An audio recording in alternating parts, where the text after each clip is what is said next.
Welcome back.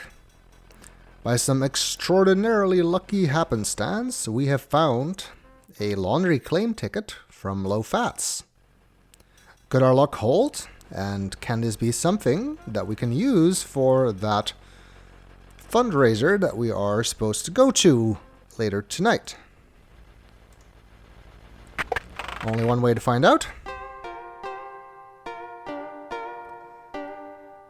And that is by handing the ticket to Low Fat, obviously.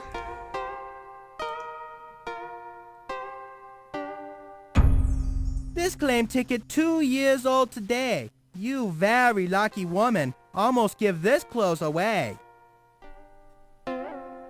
It'll be ready Tuesday. Ha ha ha. Just kidding. Ancient Chinese joke. Very funny. Actually, this isn't mine at all. I found this claim ticket just a little while ago. I'd feel badly if somebody would have come back for this. You worry for nothing. Nobody come in for 2-year-old laundry. Laura, Lady who owned this dress probably dead by now. Ha ha ha. You're a strange man, Mr. Fat, but I kinda like you. strange he is. I'll agree with that much. Thinking she's dead? I doubt it. Anyway, we got ourselves a dress. Looks like it could be appropriate. A size 7 evening gown in the latest style, even though it sat unclaimed in low-fat's Chinese laundry for 2 years. Some fashions never go out of style. Well, that's good to know, I guess. And it seems to be our size. Actually, is it the one we saw hanging back there? Wait, didn't that say it was a little bit outdated? And now it's timeless, apparently? Oh well. It'll do. That's important enough. Would have been better if we just had money to buy one. If only Laura had been smarter. That makes me wonder, actually, what happened to all that money she got from finding that Civil War treasure in the Colonel's bequest? Hopefully she wasn't carrying all of that when she got mugged. Probably some of it is still in New Orleans.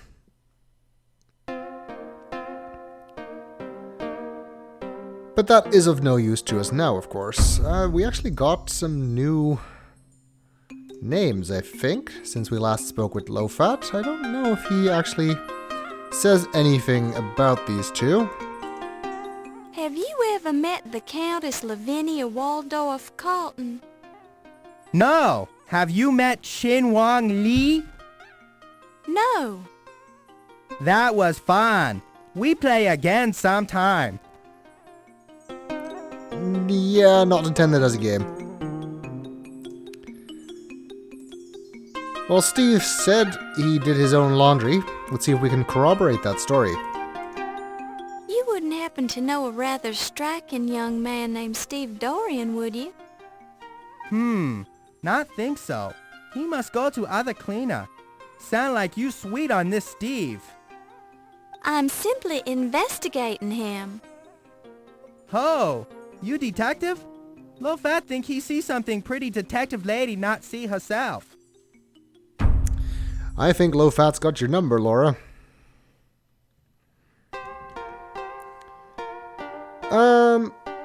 Well, we've got a dress, so I guess we should put it on. While this is an interesting approach, it serves no practical purpose. Did I not click it right? No, I guess it just does not let you do that. Well, I guess that makes sense. We don't want to change in front of Low Fat or in public in general.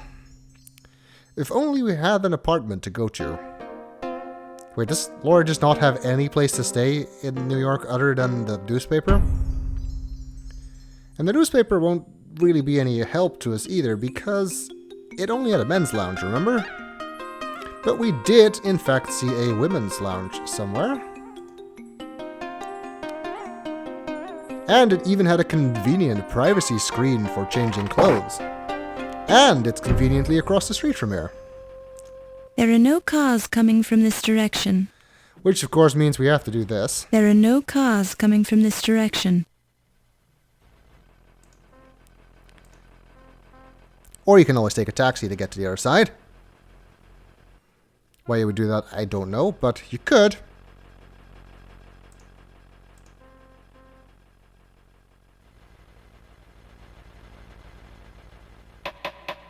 We're closed. No deliveries. Well, we still know the secret word. word. And it's still the Charleston, because it's still the same day. I guess it changes every day based on what Ziggy said. He said it was today's password. The password is Charleston. Well, why didn't you say so? Come on in.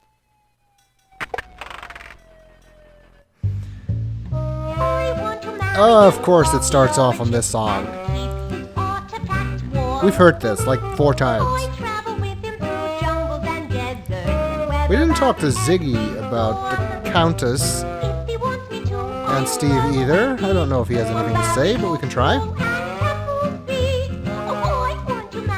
Never heard that name before, Toots. Sure, I almost believe you. That's not what I want to do at all.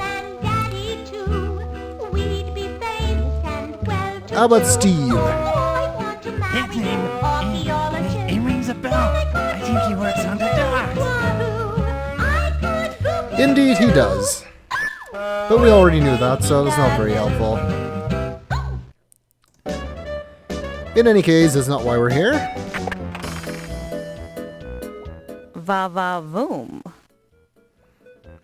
Well, you're in luck, Flapper Lady. You're gonna get a show. How about a free back rub? Or a neck rub? If you like, I could even do your whole body. I'm gonna have to decline. I don't even know you. Anyway, she's gonna get a free show.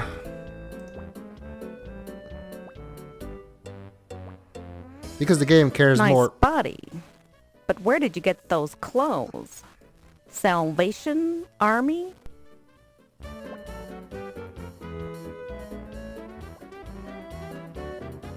I guess the game cares more about hiding this change sequence from us than it does about hiding it from her. And look at us now. We're all fancy. I have a cramp in my leg. Could you massage it for me, honey? I could, but I won't. It even has a matching purse. Or has her purse always been blue? Don't think so. It's you, Laura Bow, fresh out of college and already working for a great metropolitan newspaper. It does not, however, have a new description. I guess we're just leaving our old clothes here. A handy partition for changing your clothes in privacy. Currently, your old clothes are hanging here as well. The partition is bolted to the floor, so you can't move it. You've also decided to leave your old clothes here, just in case some poor unfortunate should come along who needs them more than you do. That seems like a brilliant idea, considering the rest of your wardrobe was stolen. So now this evening gown is all that you have. Sure. I guess the game just couldn't be bothered to explain what we did with them. Well, maybe they'll be safe here, maybe they'll still be here tomorrow morning. Or this night, whenever we finish up with this party anyway. Can we ask you about Steve? You have a sexy voice, Toots. But I don't know what you're talking about. It doesn't matter. I don't think she swings that way anyway. How about a free back rub?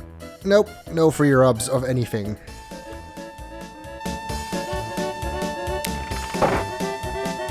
Alright. I guess that's it. I think we're ready for that fundraiser. And Laura thinks so, because we actually automatically go to the museum now. So I hope you got everything you need in this act, because there's no more opportunity to do so.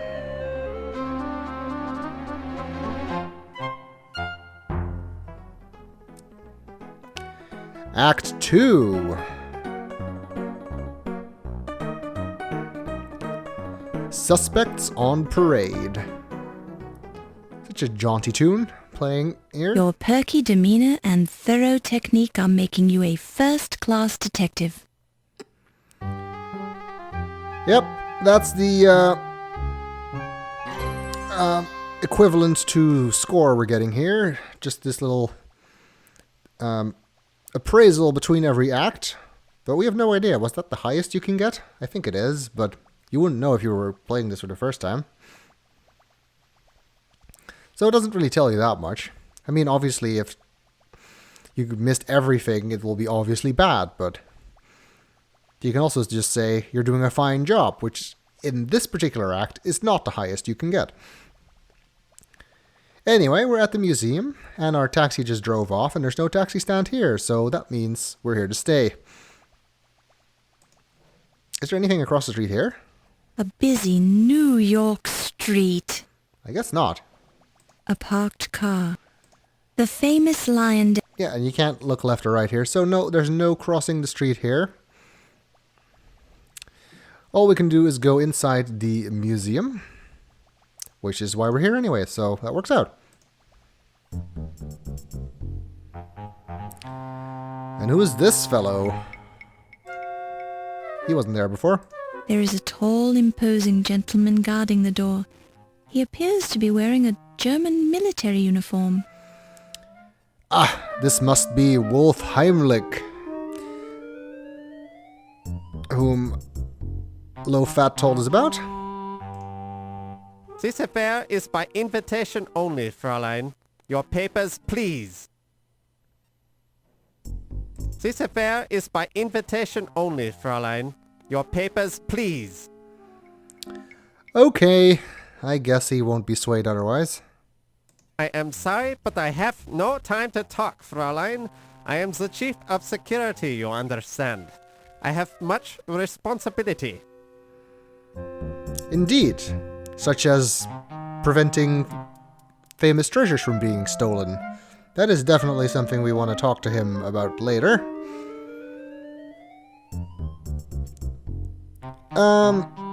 Anyway, he wants our papers, and I guess he means the press pass by that.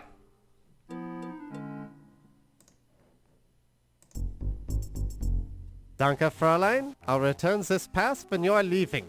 Enjoy yourselves this evening. And it is now 7 p.m., which is when we knew the fundraiser would start. And yes, the clock is back. It works sort of similar to the first game, in that events can cause the clock to go forward. However, not so much in this act, but in certain places of the game, this clock can also just go forward by time elapsing. I don't know if it's actually the amount of time that it's supposed to be, like 15 minutes. Probably not, knowing this game, but there are a few places where, yeah, you need to do things quickly to be able to do everything you need to do in a given time slot, which is just great considering my playstyle. Especially when I want to show you stuff for a Let's Play, but we'll see how it goes. I don't need to worry about it in Act 2 yet, so it won't be a problem just yet. Well, the famous Leyendecker Museum. That is a giant head. It's a colossal bust of the pharaoh Ramses II, discovered at the Ramesseum, his mortuary temple on the Nile's west bank opposite present-day Luxor. The complete Ramses statue stood nearly 60 feet tall and weighed more than 1,000 tons. Presumably Ramses was not this large in life, although many people have stated that Ramses had a big head. I am hardly an expert on Egyptology, so I don't know if this stuff is actually accurate to real history. I wouldn't be surprised if it was. Not just the Egyptology stuff, but there's a lot of information about stuff in the museum in this game. So I bet most of it is accurate, except for the obvious jokes that are inserted, of course. Anyway, I guess this must be the main rotunda where that dome is above. You can't really see the dome, but guess that's where it must be. It's the center of the Leyendecker Museum Rotunda, dominated by the colossal bust of the pharaoh Ramses II. Why did they always have those beards? Was that just a fashion thing? Or was that a job requirement if you were a pharaoh? Potted specimens of the amazing giant air fern, Furnus giganteus maximus. I see. I'll take your word for it. Potted specimens. Yep, that's the same. Looks like they've got a buffet set up. So if anything, we can get free food, which, you know, is good considering we don't have any money. The buffet tables are heaped with food, champagne, and water. And free champagne, even better. Wait, was that allowed during Prohibition? I don't really know how this worked. The food and champagne look good, but you're trying to stay on a diet, so you make the wise decision to leave them alone. Yeah, I guess you don't need to eat at all. Sure. Looks like there's some glasses on this table. Neatly stacked water glasses. Some are full, some are empty. As a wise man once said, even empty water glasses have their uses. Well, who am I to discount the advice of a wise man? You pick it up and place it in your purse. And now we have a water glass. A crystal water receptacle. Crystal, even? Well, I guess it is a fancy museum, so why not? It's a fine column of rare black travertine marble, quarried in the high Himalayan mountains. According to legend, these multi-ton blocks of marble were carried down to civilization on the backs of trained Nepalese frogs. Nepalese frogs are very large. I'm gonna say that's probably just a legend. It's the center of the... It's always hard to know what is something you can look at and what is not. The buffet tables are heaped with food, champagne, and water. There are some people in the background, but I think they're mostly unimportant. It's a semi-happy partygoer. Why only semi-happy? What would it take for him to be truly happy? Maybe he's trying to pick up this lady and she's rejecting him, and that's why he is only semi-happy. I have no idea. What am I even talking about? It's a semi-happy partygoer. And she's semi-happy because this guy is hitting on her. I've said it, so now it's canon. It's a semi-happy partygoer. I can't keep coming up with stories for all of them, sorry. It's a semi-happy partygoer. I guess they're all identical. The people we're actually interested in, though, are in the middle here. There's more than just these 5, but right now, on this screen, it's those 5. This man looks like he's very low on moral fiber in his construction. His eyes dart around the room nervously, as if he's expecting someone to jump on him. His bald head reflects the overhead lighting. That sounds like someone we know. But why would he be here? Let's see who else is here. Dr. Pippin Carter is a tall, dignified, middle-aged gentleman with a carefully trimmed mustache. Aha, the famed doctor himself. And in the middle here? You eye this woman with a certain amount of jealousy. Her fashionably high cheekbones, impeccably styled hair, and sultry eyes make you feel mousy and naive by comparison. Trust me, this is one woman you do not need to be jealous of, Laura. Even if she does have the looks, I think you are overall much better off. This snappily dressed man looks like an accountant, but there's an air of mystery about him as well. Ooh, mysterious. This short, blustery man reminds you vaguely of President Roosevelt. Despite his diminutive frame, his bearing is self-assured and cocky, and his pince-nez only adds to the aura of distinguished snobbery. He does kind of look like Teddy Roosevelt, that's right. You'll see what I mean once you see his character portrait more clearly. Anyway, let's talk to some of these people. In fact, let's talk to all of these people. That's mainly what we're going to be doing this act. I'll start on the left with this charming little man. Heard any good rumors lately? Maybe, or maybe not. What's it worth to you? Well, I don't have any money right now. Then I ain't got no rumors for you, Toots. Yes, it is indeed Ziggy. How did he get in here? Isn't this an invitation-only fancy fundraiser? What's he doing here? I have no idea. Also, I hate the fact that Laura stands here because it makes it very hard to click on Ziggy again. It is fortunately possible without walking away, because if that was the case, this would be truly terrible. Heard any good well, Then I... That's the same thing. We can interrogate him, and or question him. I guess it's not really an interrogation. I keep saying that though. And even though we just did so in the speakeasy, he will have significantly different responses now. So let's do it again. Let's start with our editor once again, Sam Augustini. Augustini. Augustini, yeah, that name rings a bell. Oh yeah, ain't he the concierge at the plaza? No, he's not. How about Dr. Carter? Can't help yous with that, Toots. Even though he's standing right there. Yeah, these denials that you don't know these people are becoming harder and harder to believe. How about Dr. Carrington? The new museum prez? Stodgy old guy, but a fine chap. Yeah, that's it, a fine chap. Good man.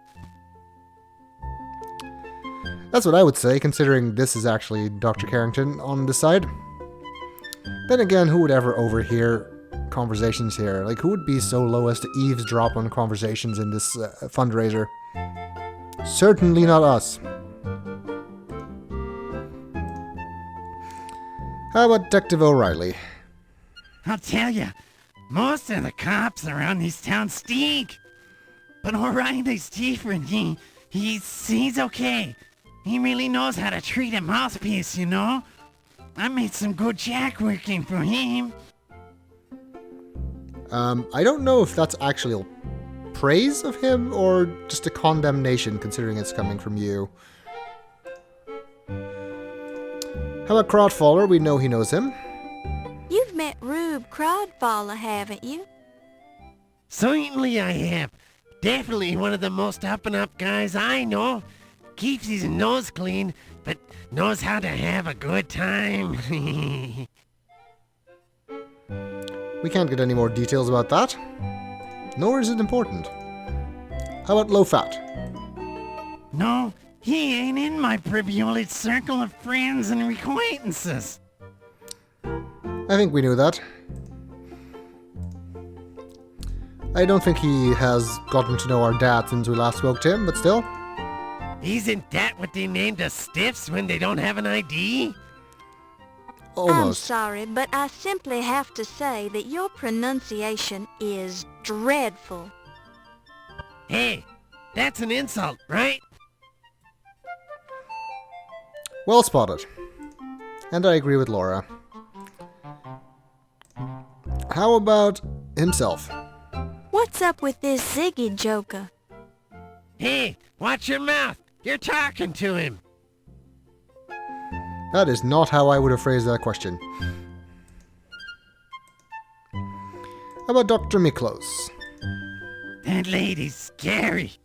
I've been avoiding her.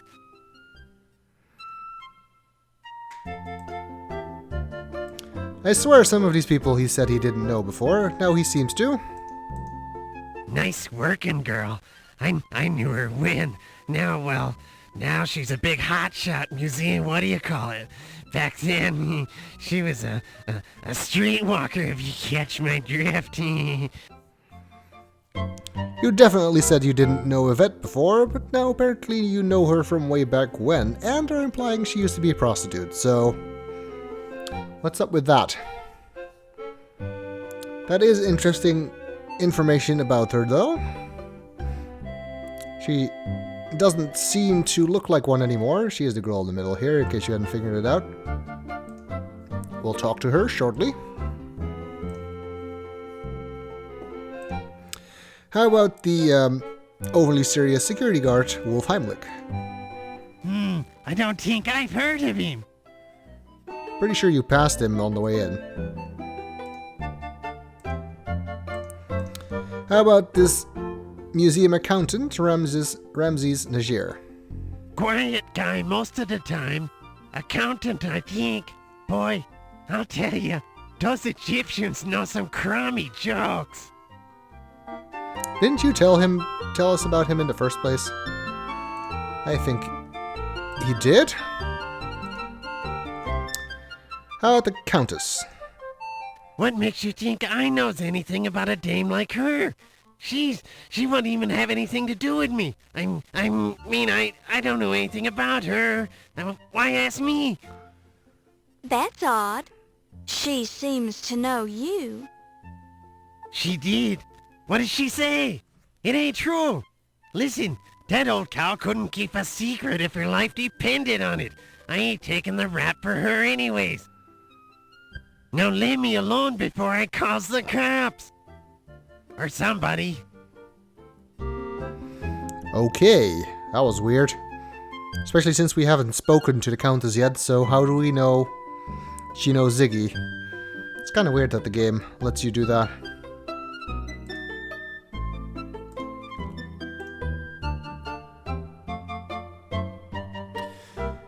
Maybe they didn't account for the fact that you could learn about the Countess from the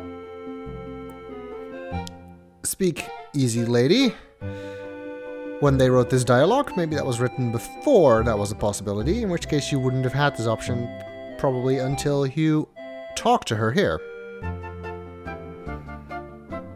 Because yes, she is here. How about Steve? Yeah, the dock worker. I know that guy. He ain't in my inner circle, though. Don't know much about the Joe. Alright. We'll go through the places list as well, the Tribune. You mean the newspaper? Not me, sister. I prefer my news straight from the horse's patootie, if you catch my drift. I catch your drift. I also think that only works for local news. The police station. Have you had any contact with the police? Yeah, I suppose you could say that. I'm sort of a freelance detective. I find things out that the police can't, then I pass along the information. For a price. Sounds like a most valuable service. Oh yeah, they couldn't do their jobs right without me. Nice guys, them cops. Kiss me flush. Salts of the earth. Yep, sure. Freelance detective sounds like a very generous way to describe what you do. What about the laundry? Laundry. Oh, you mean like washing her clothes? No, I does that myself. Did you think we were talking about money laundering, perhaps? How about the docks? You're familiar with the 12th Street docks, aren't you? Not me, lady. Mostly your unsavory types hang out down there. That sounds like it describes you to a T, though. The museum. I know everything's not what it looks to be, but then what is? Same with all these mucky-mucks. Look, appearances can be deceiving. Me, do I look like the brother of a famous Broadway producer? No, but I am! You are? We do learn his full name at some point in the game. I don't know if that's actually the same as some Broadway producer from this era. to check it out. I won't learn his name for quite a long time, though, so... How about New York? You know, some days it's a rich melting pot, but some days it's a big cesspool. But you know, you gotta rise to the top, like scum, and keep your feet and your nose clean. That's how I does it anyway. Good advice, I think. The speakeasy. You seen it? I saw you in there before. It is what it is. Hey, I'm a philosopher. Yeah. Your regular Socrates are stuff. Now we have a water glass to ask about, so that's useful, I guess. I don't need no notebook. I already knows everything. Really? Everything? Quick, what's the atomic weight of beryllium? Didn't think so.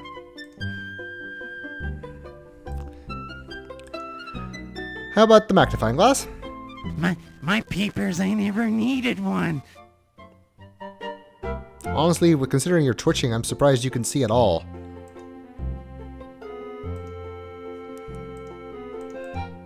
Jeez, don't ask me, lady. I ain't touched a drop of that stuff in years. Why does that not surprise me? Ask him about his year again? How was your year, Mr. Ziggy? Superb. Simply superb. First I mix a sawbuck on the Tunny Dempsey match. Now here I am rubbing elbow grease with a hoity-toity. Thanks for asking. You're welcome. Anything new you can tell us about the burglary? I know the dagger was heisted. I might even know who done it. But I ain't talking. If you know, why won't you go to the police? All I got is a suspicion. I got nothing hard. Besides, what have the cops done for me lately? This is in the interests of justice. Who are you trying to protect? I'm trying to protect me. Now flip. Well, I guess that is the only thing he cares about. Himself. I don't think he's learned anything about Egyptology since we last spoke to him. Tell me about Egyptology. We talked about that before, remember? I told you that crazy Egyptian riddle that Ramses guys passed along. Indeed he did. Well, that's one down and quite a few to go. And we'll talk to these other fine, upstanding citizens here in the next video.